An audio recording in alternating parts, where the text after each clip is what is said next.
I'm Grace. I live in Jacksonville Beach, Florida.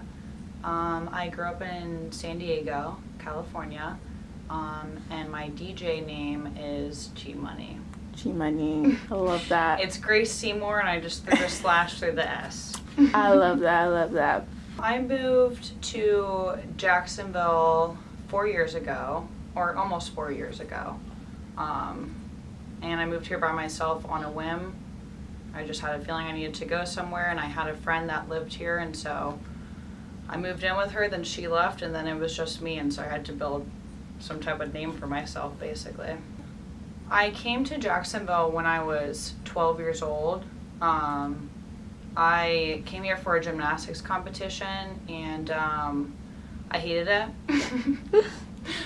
Although, when I came back and I visited, I came to the beaches, and I was like, this is like a whole different area that I feel like is not even attached to downtown Jacksonville at all.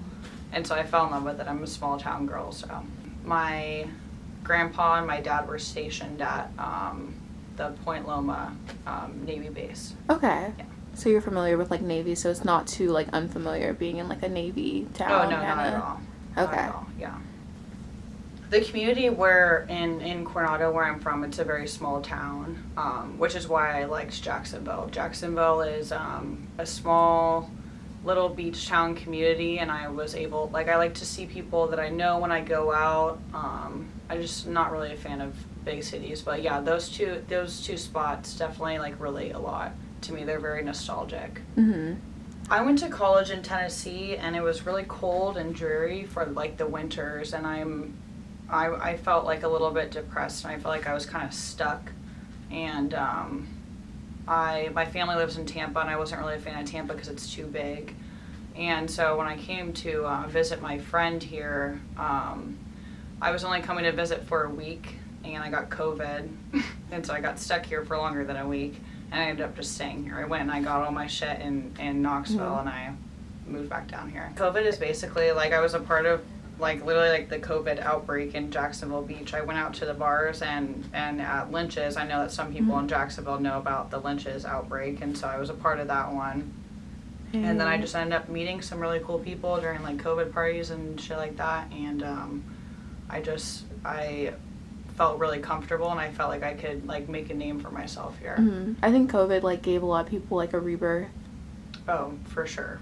Everyone needed to self-reflect. Mm-hmm. The entire world needed to self-reflect, and we needed something like that to happen. Yeah, I grew up in musical theater, and so I learned music theory through that, and I've always just been like super knowledgeable in that sense about listening and like understanding what sounds good and what sounds bad, and like that's a huge part about DJing. Like, yes, you need to understand the theory of music, but also you need to have an ear for it in order to portray it. So yeah, it's always been something that I've just been obsessed with. I mean, I think that all people have like a love for music, but it just depends on if you have an ear for it or not. I've been an artist since I was like 11 years old, just like making paintings, creating like really like whatever I could. And so I just always knew that I wanted to be an artist, and I didn't really know what I wanted to do specifically, but I did want to learn every aspect of art. So I've been in like photography, I've been in faux painting, I've been in, which is like refurbishing, I was a freelance artist for 2 years, just selling paintings for a living.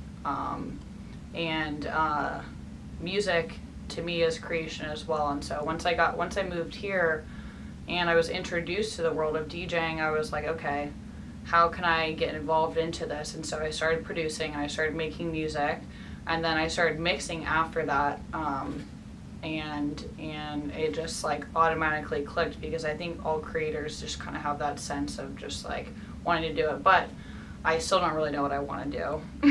I do want to be a DJ, obviously, but I also love photography and I love painting, and so I just want to keep everything within the creative realm as much as possible. What's your sign?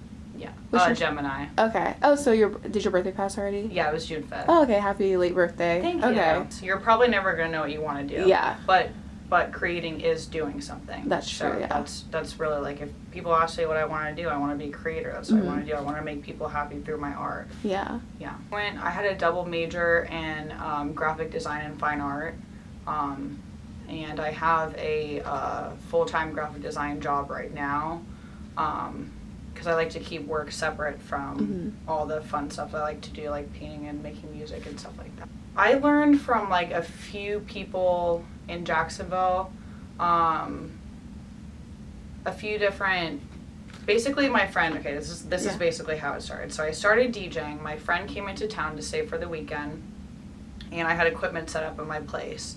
And he's a pretty well-known DJ, and he was mixing in my house, like, quite a bit, and he looked at me and he was like, do you want to try this? And so I was like, are you sure? And so I tried it, and it just clicked automatically. Yeah. I mean, I think if you can count to 8 and if you can mix on key, then you should be able to DJ. Yeah. Some people just think it's a lot harder than that. House music stays within, like, a range of, like, 120 BPM to 130, so that's really all you, like, are working with. Yeah. Yeah. So once I got on those decks, I did not stop. You couldn't pull me away with anything, for real. I only play house music. I started off as a bass DJ, and I hated house music, and then I went and I saw Sheba San open up for Gorgon City in Orlando, and the next day I listened to nothing else. It clicked in my head. You kind of have to, like, understand the community of house music and what goes into producing house music, and almost like the hypnotization of it in order to get into it. And so I had to go to a few shows to understand actually what was going on, for sure. Correlation with being able to make people dance for a long time through what you're playing. So, like, for instance, like, you're going to start from a lower BPM, and, like, over, you know, a few hours you're going to build that up, you know, relatively high, depending on however long your set is. And you're going to start on a certain key and build to a different key, whatever you think is flowing in people's minds. But yeah, there's a whole study behind it. Okay. Yeah. There's a reason why you can keep people in a room for 5 to 6 hours. So I got into the Jax music community. Let's see, when did I... So I started DJing just, like, random, like, renegades and stuff like that, and I started actually, like, photographing house shows. And I remember, like, photographing these dudes, and I was, like, looking at them, and I was like, I can do that. Like, are you kidding me? And so once I started, I was just playing, like, random small shows. I'm a part of a group called House Hats Collective. I'm the ARM here in Jacksonville, and so I started getting into more shows doing that. And I think I'd only played, like, 2 shows for opening up for a headliner. And Surfer was looking for specifically a female DJ. And so I think it just lined up at the right time. And I sent them a mix, and they were going to actually hire my friend Mackenzie Rennie, which she's a really big DJ now. And since she was pursuing something on a way larger scale and I had just started off, she recommended me. And so that's literally how I got it. I can't imagine that they got a bunch of, you know, there's like 5 female DJs in Jacksonville, so I can't imagine that they had a bunch of people applying for that. There's probably only 2 or 3. Yeah.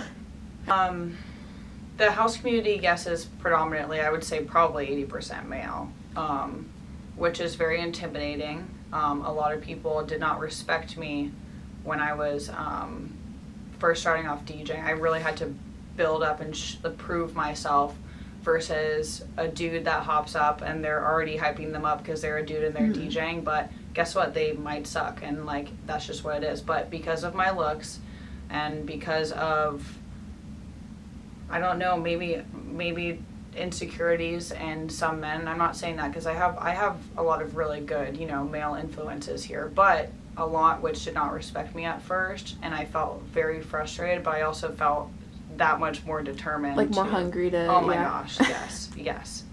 When I felt like I was put down by men is what made me want to be better. Yeah. I think that there's, like, a lot of females that were already famous that now have taken on the role of DJing, and they have not helped out this process for female DJs who are actually DJing at all. Do you think it's become like oversaturated a little bit? Oh, for sure. I think everyone wants to DJ, and I think not enough people actually know what's going on. They just like, everyone wants to make people dance. Everyone wants to be on a stage playing your favorite music, but that's not all that goes into it, and that's what a lot of people focus on, is they just want to party. I love like a lot of minimal tech artists like Pausa, Sosa, EK, but I also love like a bit more of just like a generic housey style that has like a lot of tops and consistent bass lines that keep people moving for a while. And like one of my favorite labels is Desert Hearts. They're based in California, and they can just keep people going for however long they want. Yeah, I mean, gosh, I could list probably 15 people that I like, but within that genre of music. I mean, if I'm reaching for the stars, if there was a super dream collaboration, like I want to play like in Ibiza somewhere, like that would be awesome. Now, I don't really know like a specific person that I would want to, but like location wise, that would be really, really sick.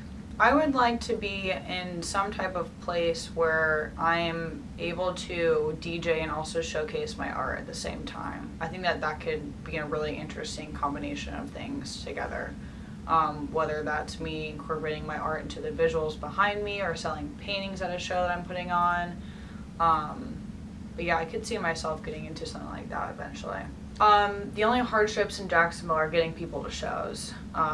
Which is something that is now happening and kind of popping off in a sense to like where I've played so many shows where there's been 5 people on the dance floor.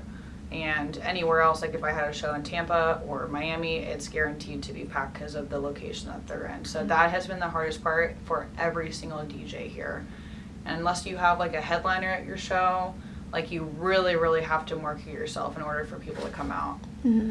Yeah, because I was just talking to someone about that. I don't think people like to dance anymore.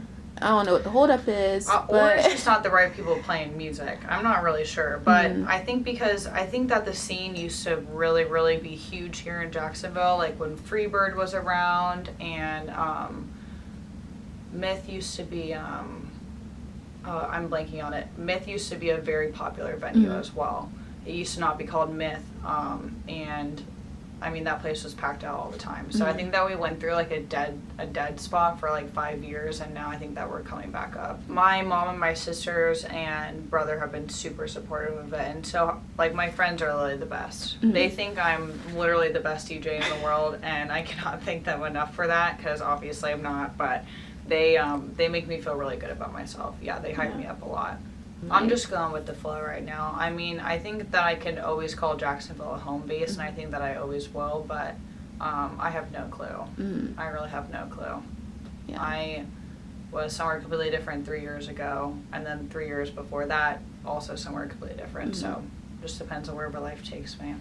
Well, I will say that the female community in Jacksonville of DJs is at a really strong point right now, and all the girls that are DJing here are phenomenal people, and I think that we're all really working hard together to like portray how good the females specifically are here. It's built up from quite literally 0 to like 7 girls now that are DJing. I love that. I think it was me and like 2 other people when I started. Really? Yes. Yeah, because everybody loves to party. Everybody loves to party, but like, I mean, for like shows, like I'm not usually like ripping shots till after I get off of my set. Like I'm doing it because I want to, you know, portray some type of feeling onto the crowd. I want them to have a really good time, and then I can, you know, obviously I'm having an amazing time during that, but like partying is not what it is for me. It's making people move, making people a community in the room that I'm playing music to. I remember one time I was opening for this artist called A Craze, and he plays more, or maybe it's just Craze, I don't know, but he plays more like a mixture of like rap and, I mean, dude plays everything. He's been DJing for 20 years. He can spin on vinyls. He's phenomenal. But the crowd that was in that room was not looking for house music, and that's really all I had. And so that was just like, I was trying to play like remixes and stuff, but we just were not connecting. But that was like a year ago. And I've learned from that experience to make sure I have music on my USB that is house music, but that has lyrics that people know, because that way we're both happy.